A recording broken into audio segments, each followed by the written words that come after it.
ladies and gentlemen of the press. With me here are leaders of the Orange Democratic Movement. We have our MP for Madare, Honorable Loch. We have our MP for Nyando, Honorable Jared Okelo. We have the Speaker of the County Assembly of Kisumu, the leadership of the County Assembly of the Kisumu, Majority Leader and the Whip, and several members of the County Assemblies, party officials from across the counties. And I also have apologies of Professor Peter Nyang'nyong, Governor of Kisumu, who is currently in Nairobi on a different assignment.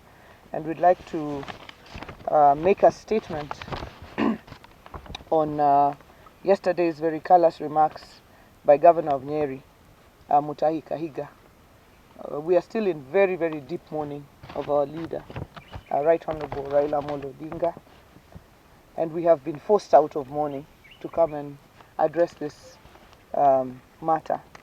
So yesterday's remarks by Governor of Nyeri County, Dr. Mutahi Kahiga, at a funeral in Kieni constituency in his county, appearing to celebrate the death of our party leader, the late Right Honorable Raila Odinga, are not only nefarious, but unbelievable and utterly despicable from a man calling himself a leader. The late Raila Odinga put his life in the line to fight for the freedoms that Kenyans enjoy today, spending nights in detention and prison. His determination to be among the gallant sons and daughters of the soil who championed the second liberation of our country and the selfless sacrifice for our nation is a clear indicator that he had the country's interests at heart. During his time, the late Odinga believed in a Kenya where everyone enjoyed the freedom of speech and democracy and fought for stronger devolution, equity and equality for all, regardless of where you come from, and a united Kenya. For someone of Governor Kahiga's caliber, who is a beneficiary of Raila's sweat, scars and tears, to make such derogatory remarks of a man who spent most of his life fighting for change in this country is disgraceful and shameful. It is worth noting that the entire Western Kenya region that he decries of benefiting from government resources and development has nothing compared to what his region has benefited from since Kenya became independent. It is bad manners, uncouth, and unacceptable for Mr. Kahiga to make such remarks. In fact, coming from someone who occupies a respectable position of the Vice Chairman of the Council of Governors, it is utterly absurd and astonishing. We therefore demand that he immediately resigns from his position with immediate effect, and the COG cannot have a loose-mouthed, reckless, primitive and irresponsible person holding such a position. He is a disgrace to the country and to the people of Nyeri County. And I would like to add that the very, very position that Kahiga holds as Governor of Nyeri is a creation of the fight of Raila Odinga. And we know that there is politicians like Kahiga who in the life of Raila Odinga have used him as a bogeyman to scale their own political heights there. But it is shocking that they continue to make Raila a bogeyman in his death.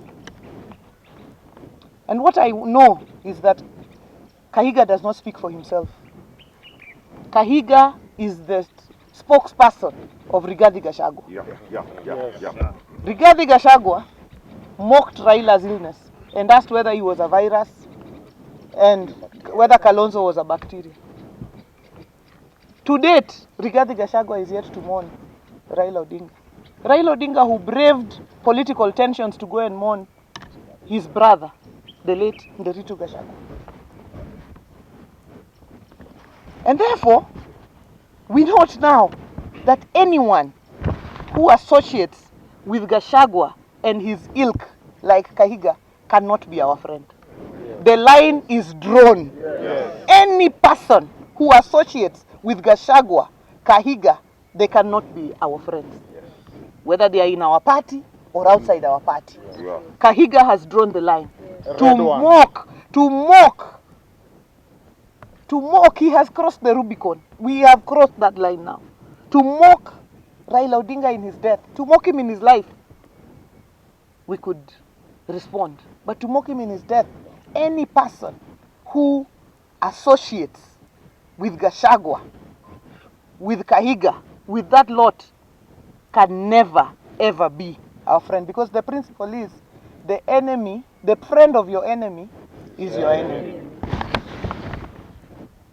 This morning at 9 o'clock, we have a meeting of the Council of Governors, and I, as the chairperson of the party, will be moving a motion to remove Kahiga as the vice chairman of the Council of Governors. He can lead in his village, but he cannot lead us at a national level.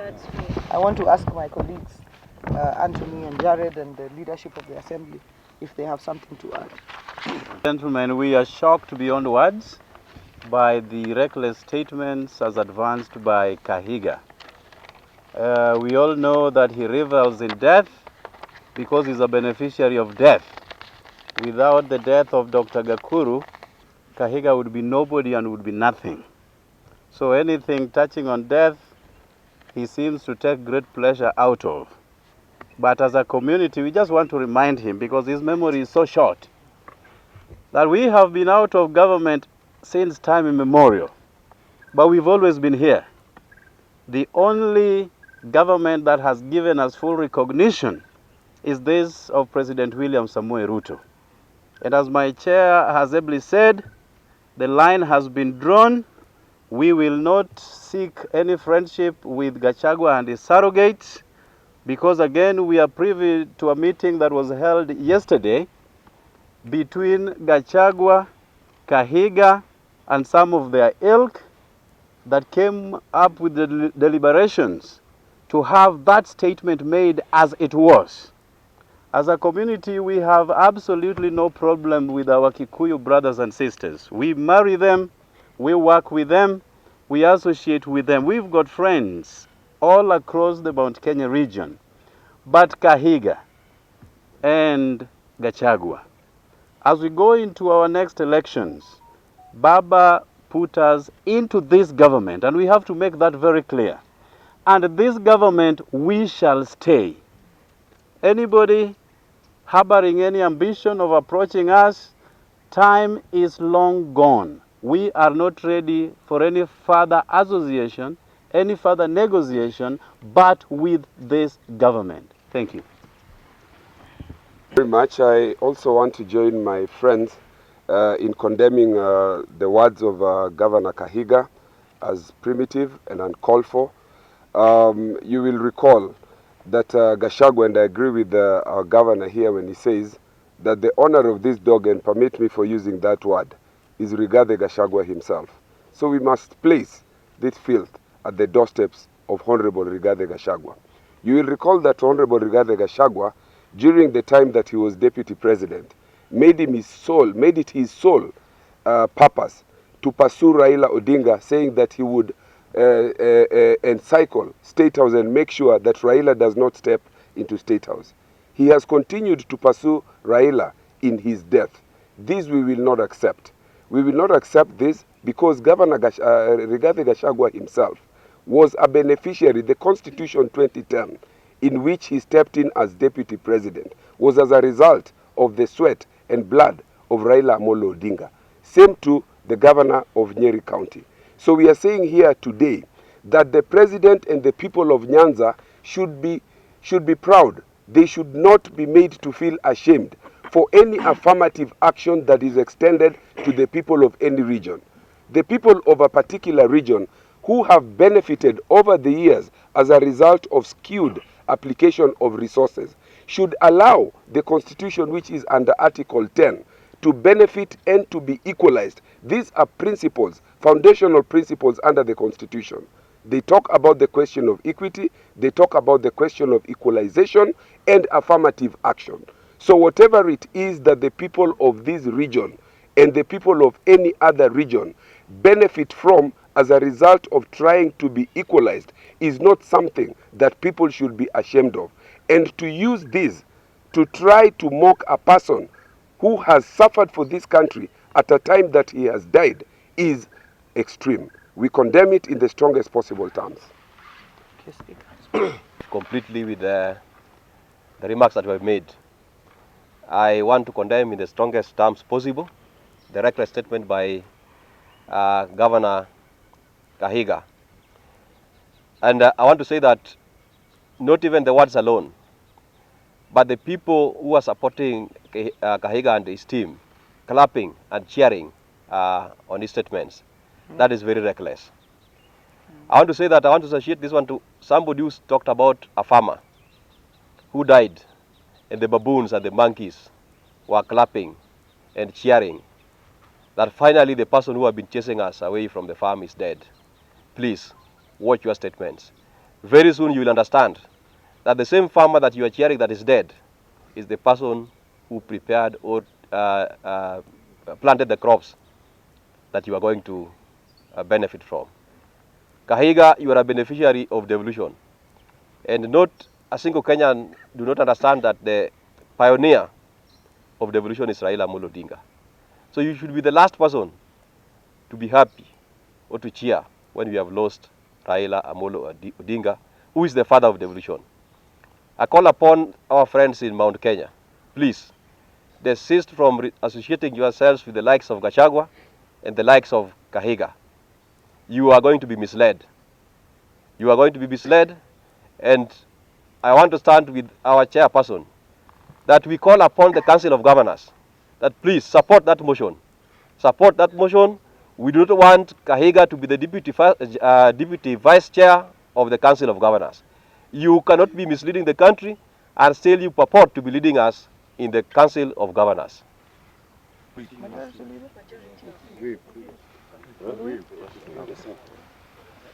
Thank you very much, Your Excellency and members of the press. In this, as the Vice Chair of ODM in this region, I want to associate my sentiments with the statements made by my chair, Governor Gladys Wanga, and the colleagues, members of Parliament. I want to say that as ODM members in this region, we want to urge our members to stay calm as we approach this issue in a sober mind.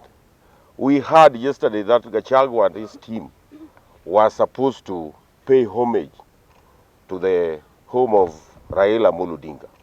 We urge Gachagua, never, never, don't step in Bondo. Don't step in Bondo, as your statements are not very, very friendly to us as ODM. Otherwise, I urge our members to stay calm as we approach this issue in a sober mind. Otherwise, thank you very much.